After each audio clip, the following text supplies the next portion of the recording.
Welcome. Now we want to take just a little bit of time and take a look at our syllabus and go through it a bit. You will notice that I have written here that you will have to take a syllabus quiz in order to gain access to the course materials. This is to ensure that you have read the syllabus and that you are aware of all the things that you need to know in order to be successful in the class.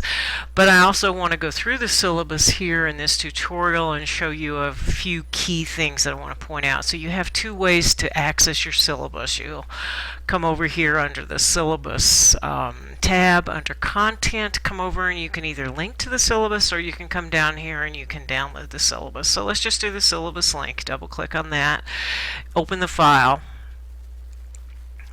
You can either choose to open it or you can save it, download it to your computer, whatever you choose to do. But it should open up. So here's your syllabus for the fall.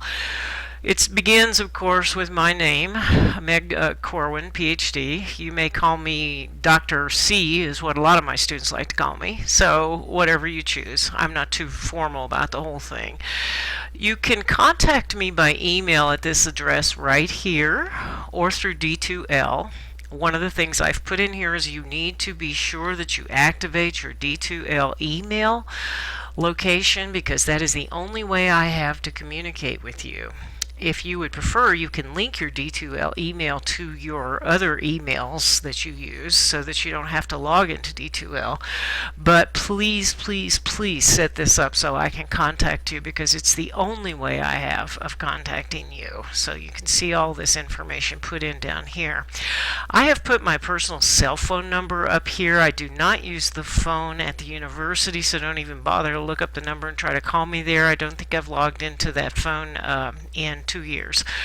I find it much, much easier to use my own cell phone. If you need to reach me immediately, shoot me a text. I prefer that you text me if you have to reach me immediately. If it can wait a day, I would prefer that you email me.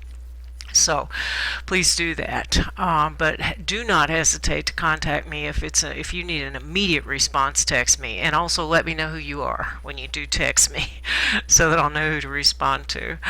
Let's see what else we have on here. We also have contact information that you'll find here, this kind of stuff, the typical course description, the objectives and goals I have for you.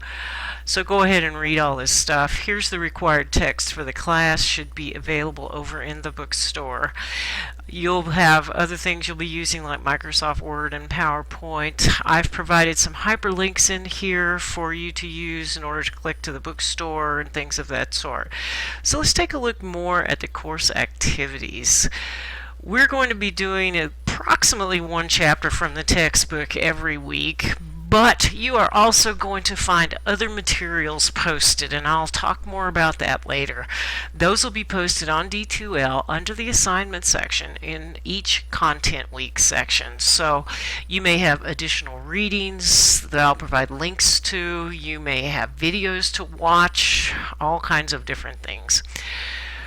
One of the requirements I have is that you keep up with the news. If you're going to take American government, we need to be aware of what's going on in the world today. And rather than have you write 3 of these short essay newspapers plus a major research paper, I am going to require you to write 4 short 3 to 4 page essay papers about a current political event of your choosing.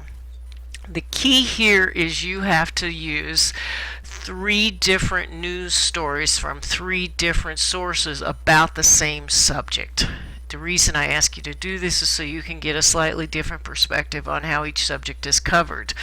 I don't care if you read your news online or whatever, but I prefer that you use written news, that you use very, very good sources, major news sources such as the Washington Post, the New York Times. You can use the Economist magazine. You'll find that I like that a lot. The Wall Street Journal. You can access a lot of news in the news database on the Front Range Library website. EBSCO News Host has a lot of different stuff, but I prefer that you don't use video and that you don't use opinion pieces and that you don't use blogs unless they are really, really legitimate, well-approved blogs. So I am looking for hard news. I don't want to see anything published by Glenn Beck or Rachel Maddow. Both of those are pundits and commentators who are on opposite ends of the political spectrum, and they're very opinionated, both of them, whether you're liberal or conservative. So I'd prefer that you just read straight news. So this is something I cannot emphasize enough. Take a look at real news. You can look at international news, you can choose any topic you like, but be sure that you have a very good source to cite. And if you would like some suggestions of places to go get your news, just shoot me an email and I'll be happy to send you a list of different places you might go. Or if you like, I can just post that on D2L, which I may do anyway. So anyway, that's enough about that. So these are going to be very frequent. They're short news essays. You'll see them coming up very quickly. They're going to be due by Saturday midnight on the week they are signed. You'll see the exact dates down here listed in important dates pretty soon. Most weeks you're going to see a brief micro lecture where I'll take a few slides, do a screencast. I try very hard to keep these micro lectures to 20 minutes or less, but sometimes it requires something a bit longer. If that occurs, sometimes I will try to break the micro lectures up into 2 or 3 small lectures that cover different areas of the same topical material. There'll be a number of quizzes that you will have to complete. I'm not certain this is an every 3-week schedule, but you will have quizzes to complete regularly. The quizzes you will do on D2L. And they're just basically to ensure that you've been reading the material, that you're following along with the material and this type of stuff. All quizzes will be accessible starting Thursday morning at 12 a.m. and you have to complete them by Saturday at midnight. So that's kind of the way that schedule will work. As far as exams, there'll be one midterm and one final. You are required to take at least 2 of your exams in your local testing center, so we will arrange to have that done so that you can have your test proctored in the testing center nearest you. I'll discuss that a little bit more as we get closer to the exams, but I'll make sure that everything is set up for that. One of the big things that makes an online class a lot of fun is the discussions that we can have on the discussion board. There's going to be a wide variety of discussion topics and discussion activities, and some of the questions that I will ask you to take a look at can become very controversial. So please remember netiquette, and that is described further down in the syllabus, which I will let you follow and take a look at. But we want to make certain that we communicate with one another in a very respectful way, that we don't attack each other personally, and that we respect each other for our ideas, because I think you'll find there are good ideas on both sides of the aisle, and that we need to open our minds and be ready to accept a lot of all that stuff. So the discussions are very important. At a very basic minimum, I require that you do your first posting no later than Wednesday at noon on the week they are due, and that you post on 3 different days of the week. So you don't go in on Wednesday, post everything Wednesday, and then you're done.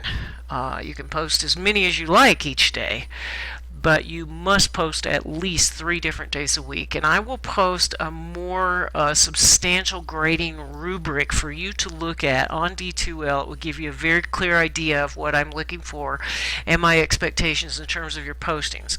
So for example, just when you're posting a reply to someone, just saying I agree with so-and-so is not sufficient to get you the 100% of the points that you could get for that discussion. You have to add something substantive to the discussion that goes beyond what your classmate has said. So just keep that in mind, but I will post that rubric on D2L. It's not in the syllabus. Some of the rest of this stuff just deal with the course policies and things like that, which I'm going to let you read on your own. We have online learning course policies that you can read. Again, that stuff for yourself. What I have done is provided a number of hyperlinks in here where you will hit Control-click to follow the link if you download this to your computer. Taking a look at things like student code of conduct, rather than put all that and reprint it in your syllabus so that it becomes 30 pages long, I've just hyperlinked everything for you. We do take participation and attendance, so be sure you're clear, even though it's an online class, be sure you're clear on how that works, how you do get counted as present, because you must log in and you must participate in an assignment in order to be counted as an active participant in the class. And if you're not, you will be dropped. So just keep an eye on those kinds of things. And then you've got your standard stuff like cheating policy, collaboration, plagiarism. I expect you to be very aware of what all those things are, what they mean, and what the consequences could be for each of them. If you have technical difficulties, let me know immediately or contact IT. To continue to tell me over and over again that you can't get something in the Dropbox and therefore you're going to email it to me is not acceptable. I will tolerate that one time and consider that some type of technical learning curve that you're on, but you must be proficient at D2L, at least to the point where you can submit things to the Dropbox, where you can take quizzes online, where you can do all of these types of things. If you have any course concerns or any problems that you're having, please let me know as soon as possible. Front Range is very committed to helping online students succeed, and so there's a lot of extra support. You can read about this here. We have retention specialists working in the online learning office who will work with you that are having difficulties, or if you have questions about how to do an online class. There is also a D2L tutorial for students that you can find on eWolf, and you can link to that and do a brief tutorial. So please take a look at that if you are having problems or if you're not as proficient with online learning as you need to be. Then you have all the other things, of course. So there's this kind of stuff that's going on. Let's see, here's your student handbook link and important dates regarding payment of tuition, holidays, what your drop schedule is, when you can drop with a grade of a W, when you can drop and still get a refund. Again, I have not reproduced all those here because you can link to this and look at this up for yourself. When you get down to assignment due dates, these are dates that I have put in general here, but I want you to also be sure you look at the at a glance schedule, which I'll show you in a moment. Your discussions will be due by midnight on Saturday each week unless otherwise noted in the unit schedule. Your midterm date is listed here. Your final date is listed here. Again, both of these will be taken in the testing center nearest you. Your quizzes, the due date for each will be posted in the week's module, and here are the due dates for each of your news essays. Be very cognizant of when those are due because I'm not very receptive to things like, oops, I forgot. Your grade criteria are stated clearly here and how they will be calculated. If you have any questions, feel free to ask. So what I've done now is I've put at the end of this is sort of an at-a-glance schedule, which gives you the week, the dates of the week, the topic, what we're going to do. Here's some of the coursework. So for this first week, there'll be an introduction presentation / micro lecture. There'll be 2 discussions this week. So some weeks you're going to have more than one discussion, so always check D2L. You'll have to read chapter 1 in your textbook, and I'm going to have a special Time magazine article posted on D2L, which is going to be the topic of one of the discussions this week. So this will tell you what's due this week, this will give you the coursework and this kind of stuff. You'll go down through here and you will see, for example, quiz number 1 is due this week. Your first news essay is due in D2L Dropbox by 9/7 at midnight, so you're going to see a lot of this stuff in brief here. But again, I want to remind you that this is the brief version. It is not complete, so I put a disclaimer down here at the bottom. This is intended as a guideline only.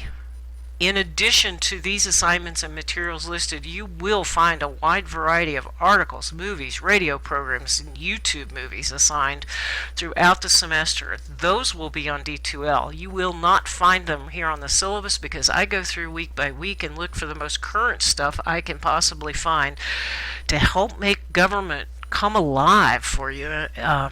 I do my best to bring in current information so that it makes things relevant, and so these things are not put in the syllabus. So you will look on D2L under the assignment section, in the content section, in the module for each week. They'll be posted. You'll have links, you'll have embeds, all kinds of stuff. So if you have any trouble with any technical links or things, let me know. But always, always, always be certain you check the D2L weekly assignment list as your final reference. And once again, read through the entire syllabus. There will be a very short syllabus quiz that I'm going to require you to take before you can access the material in this class. You will have to get 100% completion on that quiz, but you can enter that quiz as often as you like. I want to make certain you have read and understood the syllabus so that you're very clear as the criteria for the class. So, if you have any questions on the syllabus, feel free to email me or whatever you need to do, and I will be happy to answer them. I'm here to help. I want you to succeed. That's my goal. My goal for you is for you to leave this class with an understanding of government and, most important, why it's relevant to your life. Why it's important that we participate as citizens and get involved in our government in whatever small way we can. So I'll leave that for the first lecture, and let me know if you have any questions. I look forward to working with all of you this semester. Take good care.